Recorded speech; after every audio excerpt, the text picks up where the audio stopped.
नमस्कार साथियों। भारत की गति प्रगति में देश के एनर्जी सेक्टर की बहुत बड़ी भूमिका है। एक ऐसा सेक्टर है जो ईज ऑफ लिविंग और ईज ऑफ डूइंग बिजनेस दोनों से ही जुड़ा हुआ है। आज जब हम देश आत्मनिर्भर भारत के लक्ष्य के साथ आगे बढ़ रहा है तो उसमें एनर्जी सेक्टर, हमारे पावर सेक्टर, रिन्यूएबल एनर्जी की बहुत बड़ी भूमिका है। इन सेक्टर्स में तेजी लाने के लिए आप में से कई महानुभावों से बजट से पहले भी काफ़ी कंसल्टेशन हुआ है, चर्चा हुई है। आपके सुझावों को भी इन सारी चीज़ों के साथ जोड़ने का प्रयास भी किया है। अब बजट आए 15 दिन से ज़्यादा का समय हो चुका है। जो बारीकियां बजट से जुड़ी हैं, आपके सेक्टर से जुड़ी हैं, उसकी आप बहुत बारीकी से एनालिसिस भी कर चुके हैं। कहाँ कहाँ से नुकसान होने वाला है, कहाँ फ़ायदा होने वाला है, अतिरिक्त फ़ायदा उठाने के रास्ते क्या हो, सब कुछ आपने खोज लिया होगा। और आपके एडवाइज़र भी बहुत बड़ी मेहनत करके उस काम को कर भी लिया होगा। अब आगे का रास्ता सरकार आप कैसे मिलकर के तय करें, कैसे बजट घोषणाओं को तेजी से लागू किया जाए, कैसे सरकार और प्राइवेट सेक्टर एक दूसरे पर विश्वास बढ़ाते हुए आगे बढ़े, इस बात के लिए ये संवाद जरूरी था। साथियों, एनर्जी सेक्टर को लेकर हमारी सरकार की अप्रोच हमेशा से बहुत होलिस्टिक रही है। जब 2014 में हमारी सरकार बनी तो पावर सेक्टर में क्या हो रहा था वो आप भली भांति जानते हैं।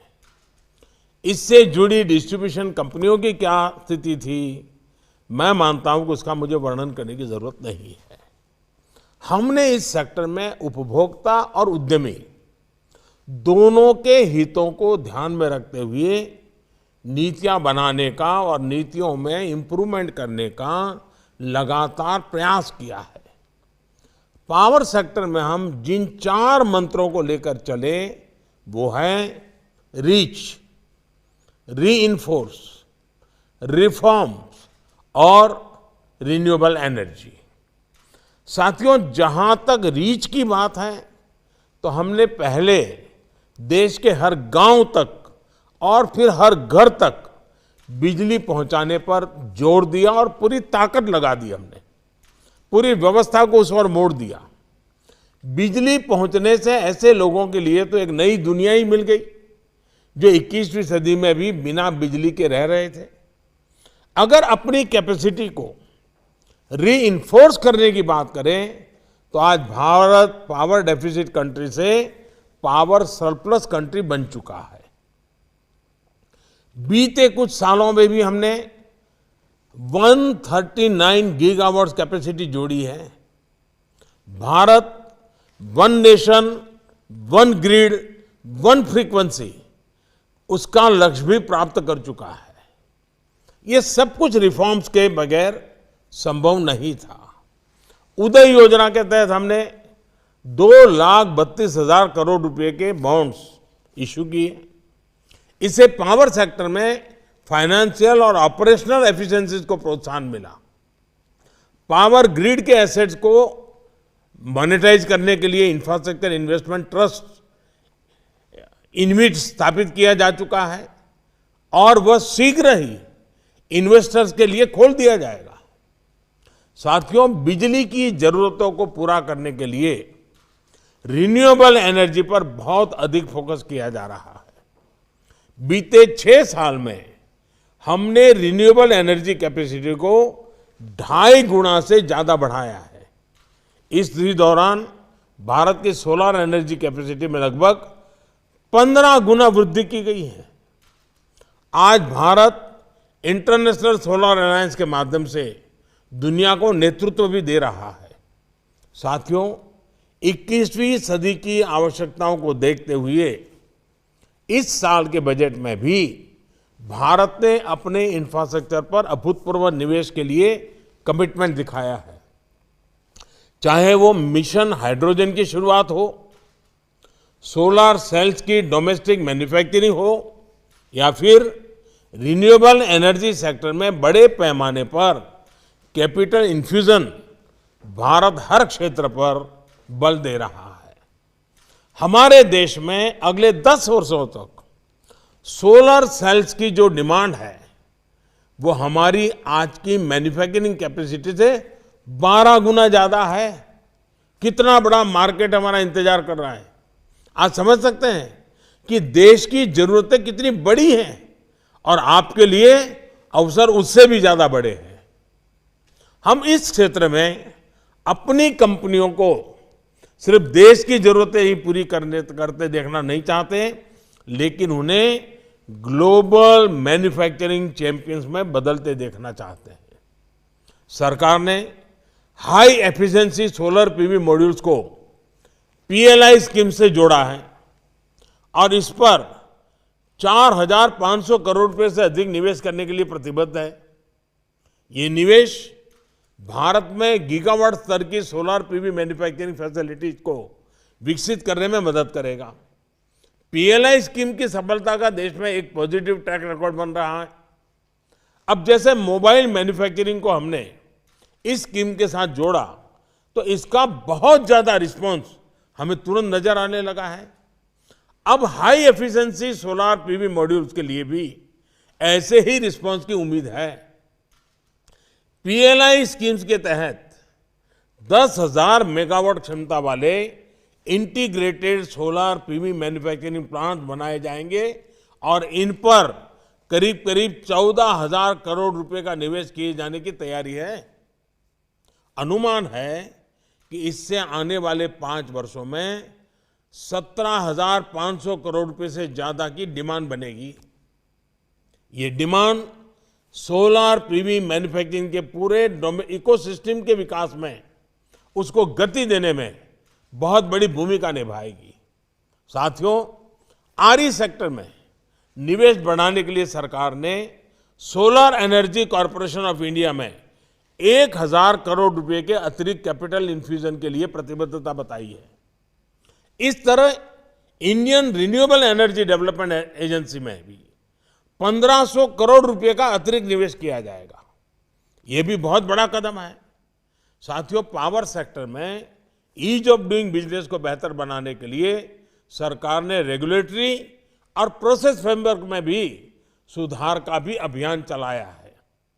पावर सेक्टर को पहले जिस नजर से देखा जाता था, हमारा उसे देखने का नजरिया बिल्कुल अलग है। आज जितनी भी रिफॉर्म्स किए जा रहे हैं वो पावर को इंडस्ट्री सेक्टर का एक हिस्सा मानने के बजाय अपने आप में एक सेक्टर के रूप में ट्रीट कर रहे हैं।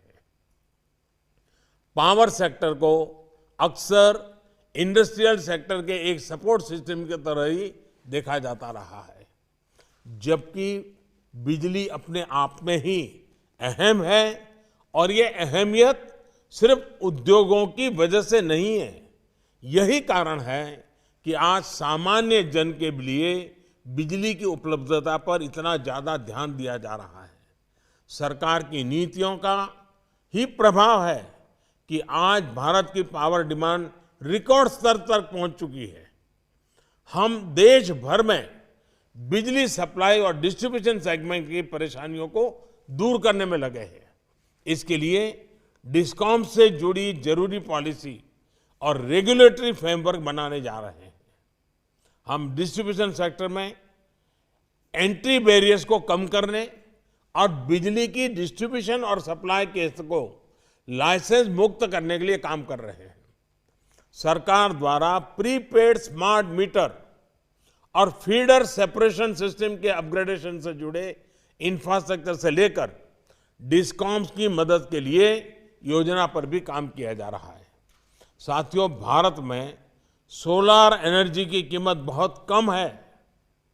इससे सोलर एनर्जी को लोग ज्यादा आसानी से स्वीकार भी कर रहे हैं। पीएम कुसुम योजना अन्नदाता को ऊर्जादाता बना रही है।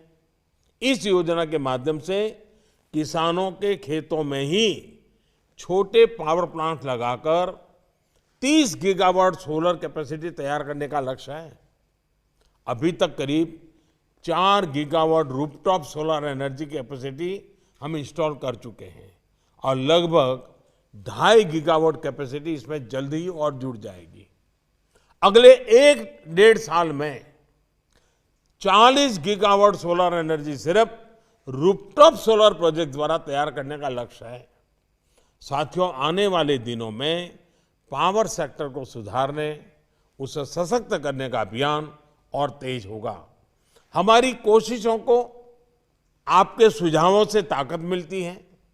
आज देश का पावर सेक्टर नई ऊर्जा के साथ नई यात्रा पर निकल रहा है। आप भी इस यात्रा में साझेदार बनिए, आप इसका नेतृत्व कीजिए। मुझे उम्मीद है कि आज इस वेबिनार में सभी एक्सपर्ट द्वारा महत्वपूर्ण सुझाव मिलेंगे। मुझे ये भी विश्वास है कि आपके मूल्यवान सुझावों से सरकार को बजट से जुड़ी घोषणाओं को लागू करने में बहुत मदद मिलेगी। और ये जो समय पूरी सरकार की टीम बजट के पहले बहुत मेहनत करनी होती है, कई पहलुओं को देखना होता है, बहुत कंसल्टेशन करना होता है, उसके बाद बजट आता है। लेकिन बजट के बाद तुरंत इतनी बड़ी एक्सरसाइज, ये मैं समझता हूं उससे भी ज्यादा परिणामकारी होगी, उससे ज्यादा महत्वपूर्ण होगी। और इसलिए ऐसा होता तो अच्छा होता, ऐसा होता तो अच्छा होता, ये करते तो ठीक होता, वो समय पूरा हो चुका है। जो है उसको हमें तेज गति से लागू करना है। अब हमने बजट 1 महीना पहले किया है। 1 महीना प्रीपोन करने का मतलब है मुझे देश की आर्थिक व्यवस्था को 1 महीना पहले दौड़ाना है। हम देखते हैं खास करके इंफ्रास्ट्रक्चर के लिए ये समय बहुत मूल्यवान है, क्योंकि हमारे यहाँ अप्रैल में बजट लागू होता है और उसके बाद अगर हम चर्चाएं शुरू करेंगे तो उसमें मई महीना निकल जाता है। मई एंड से हमारे देश में बारिश शुरू हो जाती है और इंफ्रास्ट्रक्चर के सारे काम 3 महीने लटक जाते हैं।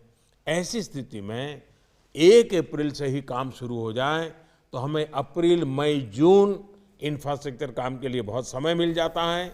जुलाई, अगस्त, सितंबर बारिश के दिन होते हैं, फिर हम तेज गति से आगे बढ़ सकते हैं। समय का उत्तम उपयोग करने के लिए ये बजट हमने 1 महीना प्रीपोन करके आगे बढ़ रहे हैं।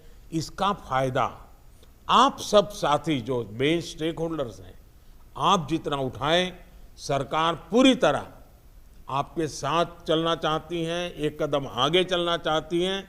आप आगे आइए, आपके कॉन्क्रीट इम्प्लीमेंटेशन के कॉन्क्रीट सुझाव लेकर के आ जाइए। मेरी पूरी टीम आपके साथ चर्चा करेगी, विस्तार से चर्चा करेगी और हम मिलकर के देश के जो सपने हैं उसको पूरा करने के लिए चल पड़े। इसी शुभकामनाओं के साथ मैं चाहूँगा कि वेबिनार बहुत ही फ्रूटफुल हो, बहुत ही फोकस हो। इम्प्लीमेंटेशन, मेरा फोकस एरिया इम्प्लीमेंटेशन है, इस पर आप जोर लगाएं। बहुत बहुत धन्यवाद।